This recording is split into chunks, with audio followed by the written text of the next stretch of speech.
اسرائیلی defence forces Gaza میں جو کچھ بھی رہ گیا ہے اس کو تباہ کر رہی ہیں، یہ کہنا ہے اسرائیلی وزیر بیزلیل سموٹرچ کا۔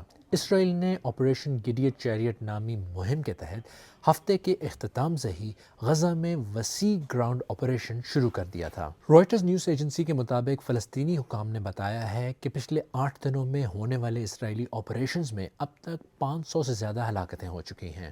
اس تازہ مہم پر پریس کانفرنس کرتے ہوئے بیزلیل سموٹرچ نے کہا کہ جو تھوڑا بہت کھانا غزہ تک پہنچ رہا ہے وہ حماس تک نہیں پہنچے گا، یہ کم سے کم مقدار میں آبادی تک پہنچے گا تاکہ دنیا ہم پر جنگی جرائم کا الزام لگانا بند کر دے۔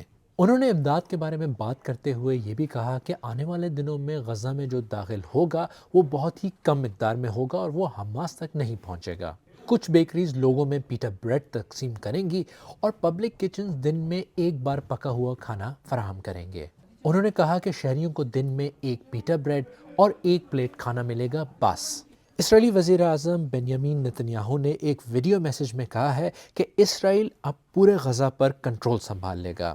مارچ کی شروعات سے ہی اسرائیل نے غزہ میں امداد کی آمد پر پابندی لگا رکھی تھی، جس میں میڈیکل سپلائز اور غذا دونوں شامل تھیں، لیکن اب محدود امداد کی اجازت دی گئی ہے۔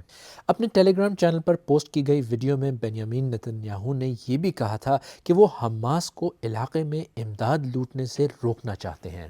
اسرائیلی فوج نے غزہ کے علاقے خان یونس، بنی سہیلہ اور ابسان میں شہریوں کو علاقہ خالی کرنے کے لیے کہا ہے۔